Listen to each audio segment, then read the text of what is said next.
What's up, Ian here, and this is my review for the TRI Star River Tuneable Dual Dynamic Driver IEM at $50 US. Now, before I begin my review, I'd like to thank Keep Hi-Fi for sending this to me, making this video possible.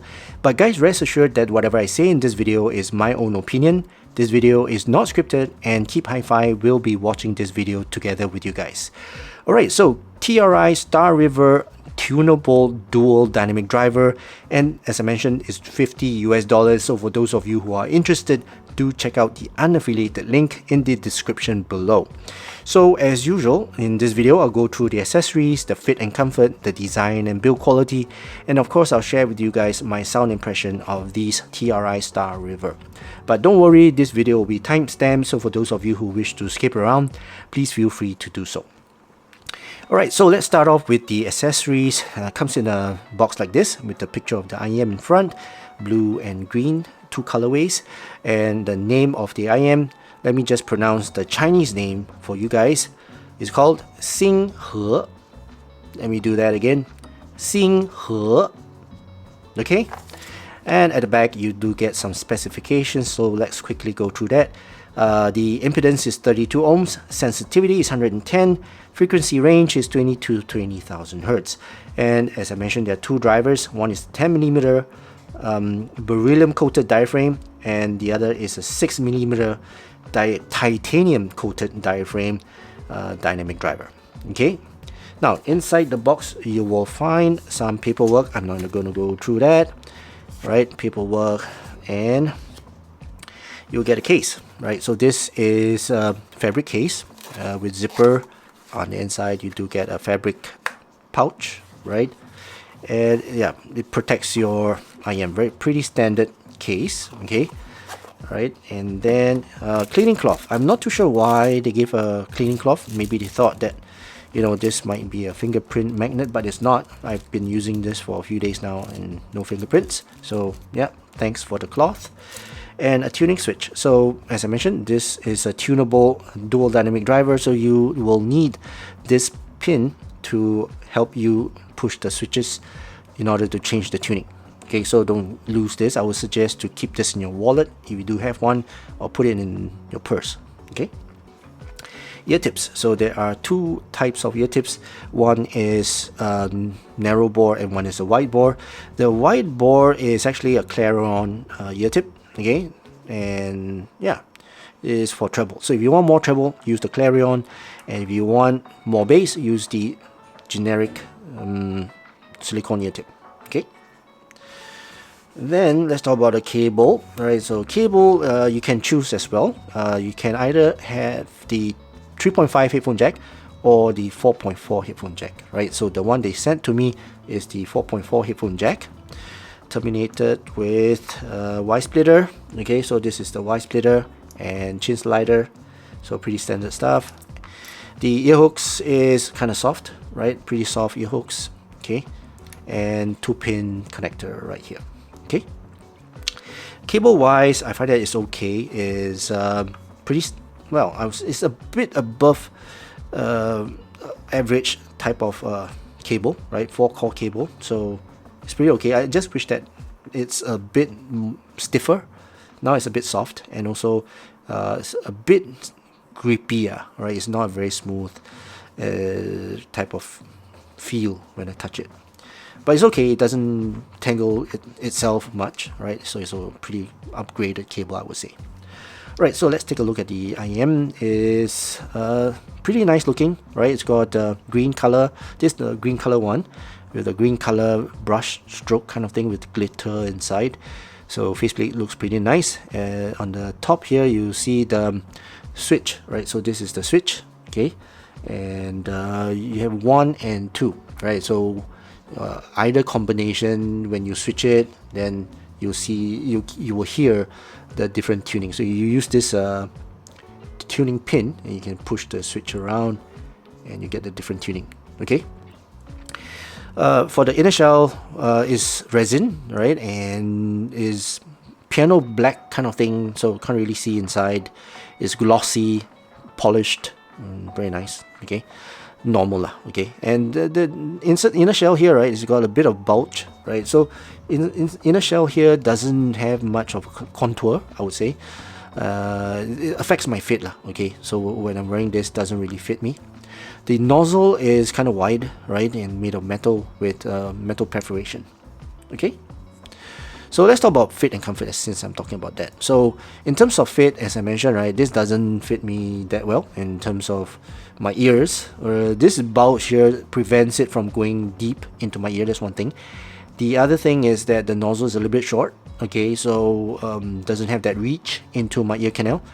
It does reach just at the rim of my ear canal, but that's just about it. So it's quite risky.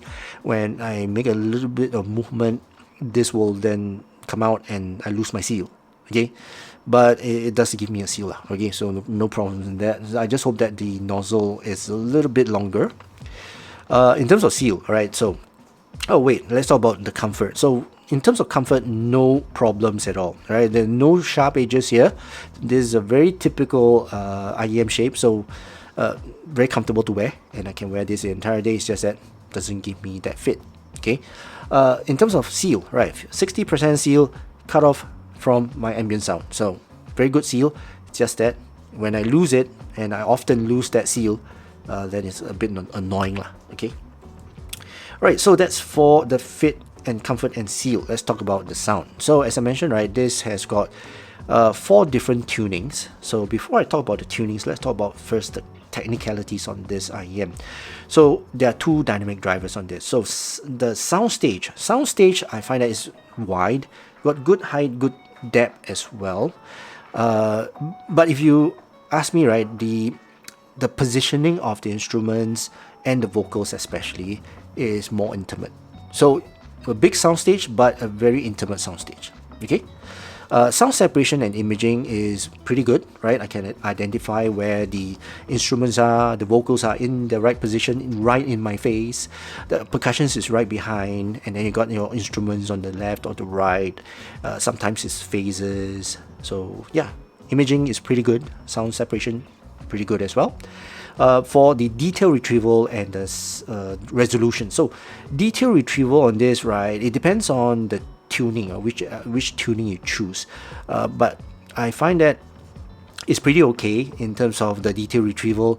In general, it gives me quite a bit of nuance of details, the struts of the guitar string, the shakers at the back, the background singers, those kind of things. So pretty good detail retrieval. Resolution as well, quite a resolving IEM for its price, alright, for its price. So at $50, right, I find that, yeah, it's performing above its price point lah. So basically a pretty okay type of resolution, okay. Right, so let's talk about the tone and timbre for this, and let's just bring out the graph, okay. So I have the graph right here. Okay, let's just put it there. So the tone and timbre on this is natural, right? Some sort of a natural tone and timbre. The note weight is light. It's a bit dry, surprisingly, yeah. But that's why here is my ears telling me that. Okay, so that's for the tone and timbre. Now the sound signature on this is close to Harman, with a boost in the treble. So in general, this is a treble head IEM. So if you like treble, this is the IEM to go for. The boost is actually at where the 2.5k hertz is, just around here. And then there's a variation somewhere at the tail end from the 3k onwards. But in terms of the bass and the mids, they are almost the same for all the 4 different tunings. Okay, so if you are a bass head, then this IEM is not for you, but for treble head, this IEM is for you. So let's just go through the general sound signature of this. So as I mentioned, this is balanced, as you can see from the graph. The Harman target is the dotted line. So the sub bass is just nice, right? It's not overly done, it's not underpowering, and also the extension of the sub bass is pretty extended. But the note weight on this is a bit light, right?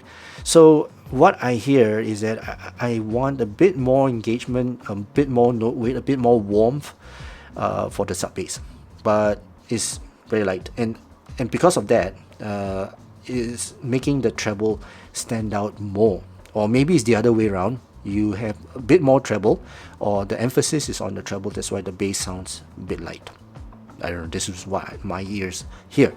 Okay, but the mid bass is a bit more present. Okay, it gives me a bit more engagement, a bit more note weight, but is still a little bit light, and the tone and the timbre is natural to neutral kind of level type of timbre. But in general, the punch and the impact is there lah. All right, is there. It's not lacking, right, at all for the mid bass. What I want more is actually the sub bass. But yeah, that's for the bass.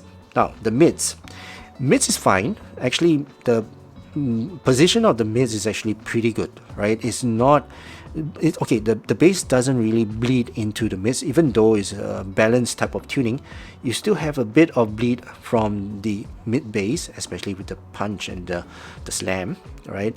But the instruments still stand out, right? Still have that space to stand out in the mix, and this sound very clear actually with this type of treble. And in fact, if you like instruments and orchestras, classical, this is actually a very good IM for that. Okay, and the mids makes the violin sounds present. All right, the piano sounds a bit light, not very warm, especially at the lower octaves, but the higher octaves, right, they sound really nice and clear and sparkly. Okay, instruments are, I would say, light in general in tone, right, and yeah, it's pretty energetic type of presentation to me. Okay, vocals, right, male vocals, they sound correct, right? They sound correct. They're a bit light on the note weight as well, as I mentioned. They are not a warm type of presentation to me, but they have that presence there and very clear.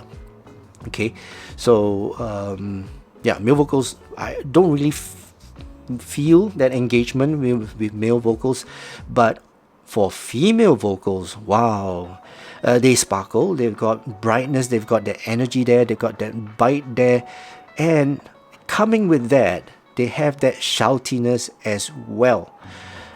Some female vocals will sound a bit nasally, but most in general is fine. Okay, and yeah, female vocals, they sound very energetic and very engaging on this IM. So I prefer to listen to female vocals on this IM than male vocals, right? Right, so let's talk about treble. Okay, so this is where this makes the IM unique. This hump here, right? So this hump here for the pinna gain, right, makes the treble more bitey, more shouty, more engaging, more in your face type of presentation. So for those of you who are treble heads and you like that extra spice, then yeah, this is the IM for you. I'm fine with it. I'm fine with this tuning. All right.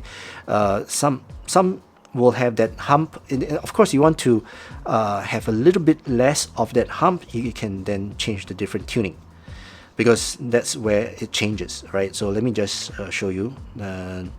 For example, the enhanced treble, all right, which is a low frequency enhancement. This is just a bit of that hump, okay? But for the natural, is about the same, okay? But the pop will have more hump, okay, and or more bump in that pinna gain. Okay, so it depends on that, but in general, there is a little bump there for the pinna gain. So that will make your cymbal strikes, your hi-hats, even your snares, your guitars, the bite, and the energy of that more intimate and more spicy. Okay, so that's for the pinna gain, and then it's kind of bright, as I mentioned, bright with a bit of dip. Okay, but that dip, honestly, My ears, I don't really hear any difference lah. Okay, not much difference for me when I'm listening to the different tuning, but it's a bright and present type of tuning, right? Even for the 4 different tunings, okay? And then we have your mid treble. So here, shoutiness is actually for this part here. Here is the sibilance. And honestly, I do not hear any sibilance for this tuning, right? For any of the 4 tunings. So very safe tuning, right? Is harsh at the same time not sibilant. So that's why it's suitable for treble hits. So treble hits, they want that shrill, they want that bite, but without the sibilance. Okay? And then you have your air. So it's a pretty airy and it rolls off pretty well type of treble. I wouldn't say natural, but it's got that good extension, not by a lot, but good extension of the air. So my cymbal strikes and hi-hats, even guitars, they sound pretty natural. They've got that good presence and the extension, but then again, they are not too much, right? They rolls off pretty naturally. Okay, so that's for the entire frequency itself.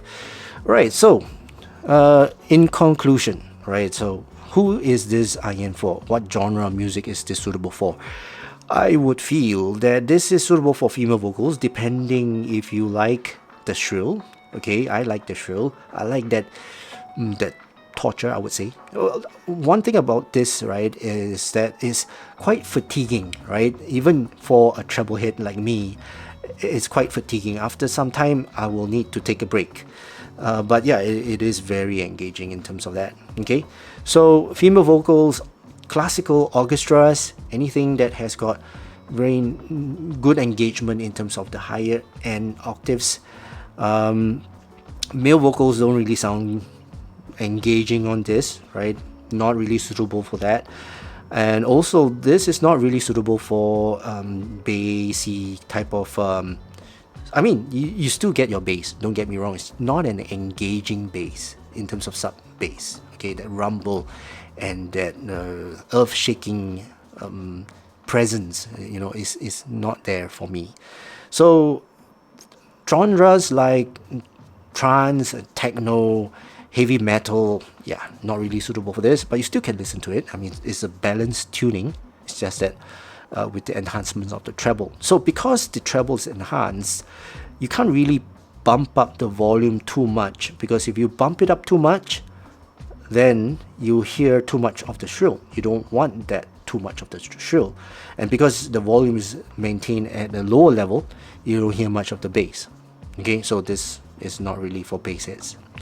Okay, so in terms of genre, you can listen to any genre, but what this excels in is classical orchestras, female vocals, okay, and yeah, anything that is pretty analytical and clinical type of music. So do I recommend this? Yeah, for $50, it does perform roughly its price point, and for those people who likes those type of genre of music. But other than that, yeah, maybe you can skip this. Alright, so that concludes my overall review for this TRI Star River. I hope you guys enjoyed watching this video, and if you did, please give this video a thumbs up. And also, please don't forget to subscribe to my channel. Alright, so that's it for now. Thank you so much for watching, and I'll see you again in my next video. Cheers.